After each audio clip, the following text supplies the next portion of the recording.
공무원에 이어 국가보훈처도 지난 대통령 선거에서 조직적으로 개입한 정황이 드러났습니다. 선거를 앞두고 광주에서 김대중, 노무현 정부를 비판하고 5.16을 미화하는 강의를 했던 것으로 확인됐습니다. 4대강 사업의 실태가 국정감사에서 속속 밝혀지고 있습니다.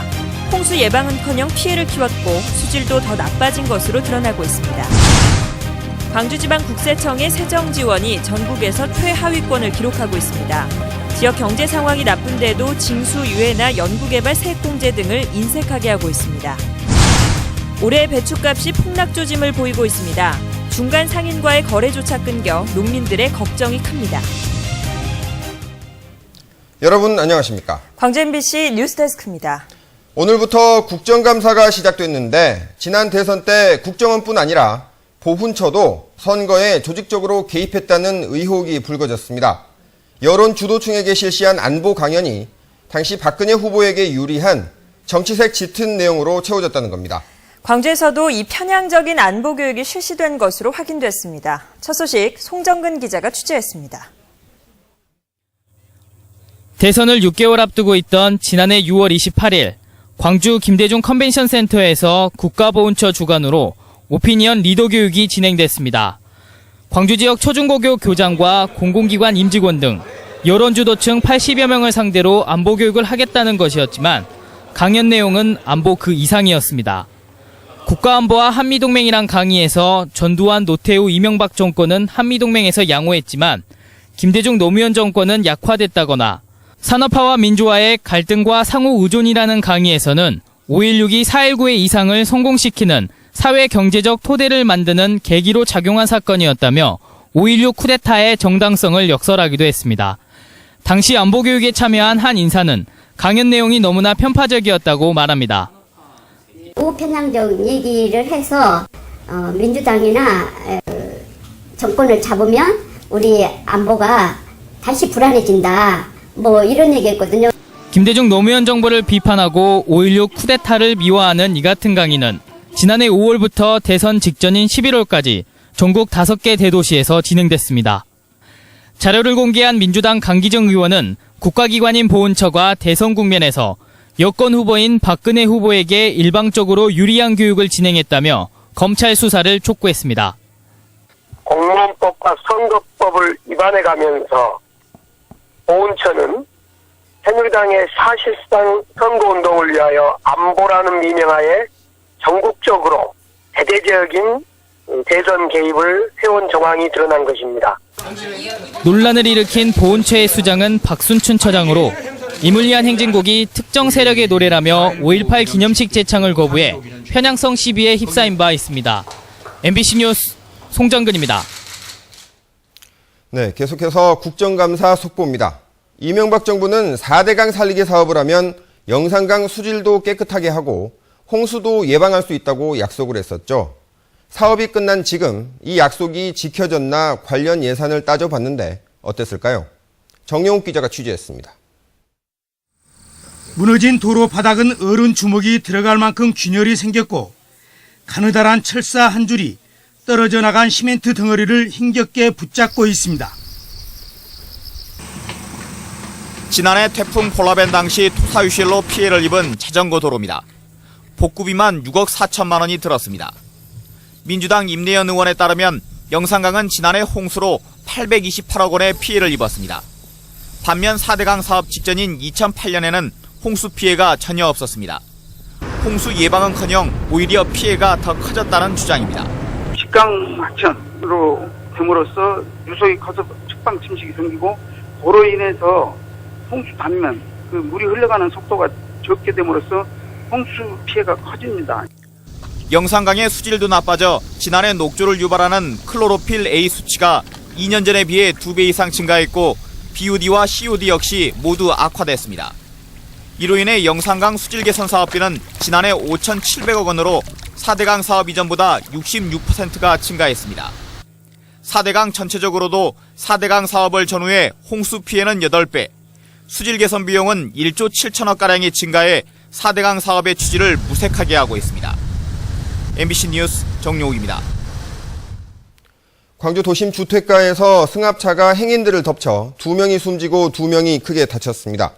오늘 낮 4시 반쯤 광주시 서구 쌍촌동의 한 주택가 언덕길에서 60살 박모 씨의 카니발 차량이 갑자기 후진하면서 사람들을 덮쳐 64살 엄모 씨와 54살 이모 씨가 숨지고 63살 채모 씨 등 2명이 크게 다쳐 치료를 받고 있습니다.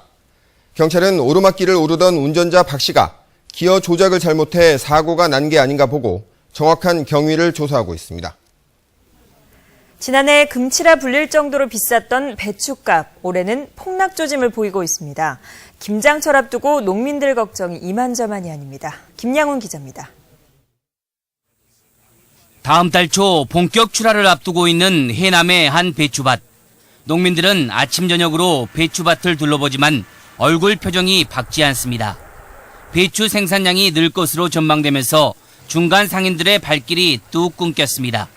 작년에는 배추꿈이 좋아서 괜찮았는데 올해는 배추꿈이 떨어질까 봐서 걱정이 많아요. 올해 전국 김장배추 재배 면적은 지난해보다 11.1% 늘어난 14,000여 헥타르로 예상되고 있습니다. 가뭄으로 대관령 고랭지 배추가 피해를 입자 가격이 증가할 것이란 심리가 재배 면적 증가로 이어졌습니다. 마늘과 감자 가격 하락으로 장목을 배추로 바꾼 농가들도 많습니다. 상인들과 계약 재배를 한 농가들은 선불금을 제때 받지 못하고 있고 이맘때면 활발하던 밭대기 거래도 찾아보기가 힘듭니다. 작년 이맘때면요, 상인들이 많이 열리면서 배추를 살라고 그렇게 달라도 그러는데 금년에는 아직 그런 것이 없네요. 배추 가격 하락 우려 속에 농민들의 속은 벌써부터 새까맣게 타들어가고 있습니다. MBC 뉴스 김양훈입니다. 일을 하지만 소득이 적어 근로장려금을 받는 근로빈곤층의 비율이 제주를 제외하고 광주 전남이 가장 높은 것으로 나타났습니다. 국세청이 민주당 이용섭 의원에게 제출한 국정감사 자료에 따르면 지난해 근로장려금을 지원받은 가구가 전남은 4만 2천 가구로 전체 가구의 6.1%를 차지해 전국에서 제주 다음으로 높았습니다. 또 광주의 근로장려금 지급률은 5.8%, 전북은 5.7%로 각각 세 번째와 네 번째로 높았습니다. 광주지방국세청이 세정지원이나 연구개발 세액공제 같은 우리 지역 기업들을 위한 서비스가 전국 꼴찌 수준인 것으로 드러났습니다. 안 그래도 힘든 지역 기업들, 세금 문제에 있어서도 소외받고 있었습니다. 황성철 기자입니다. 중소기업중앙회 광주 전남 지역본부 조사 결과 응답업체의 82.6%가 지역 경기를 위기 상황이라고 진단했습니다. 불공정 거래 관행과 수출 감소 등으로 매출이 20% 이상 감소한 업체가 거의 절반을 차지했습니다. 지역 기업이 이렇게 어려운데도 민주당 이낙연 의원의 국정감사 자료에 따르면 광주지방국세청의 세정 지원은 미흡한 것으로 드러났습니다. 올 상반기 광주국세청의 기한 연장과 징수 유예는 각각 1,691억 원과 805억 원으로 전국 6개 국세청 가운데 최하위권을 보였습니다.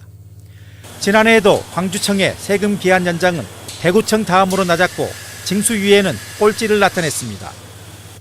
광주 전남의 경제 상황이 몹시 나쁩니다. 그런데도 불구하고 세무당국이 세정 지원, 어려운 사람 세금 문제로 조금 도와주는 그것에서 매우 인색하다는 것은 기업에 주는 연구개발 세액 공제는 광주와 전남 지역이 전국에서 제주도 다음으로 낮았습니다.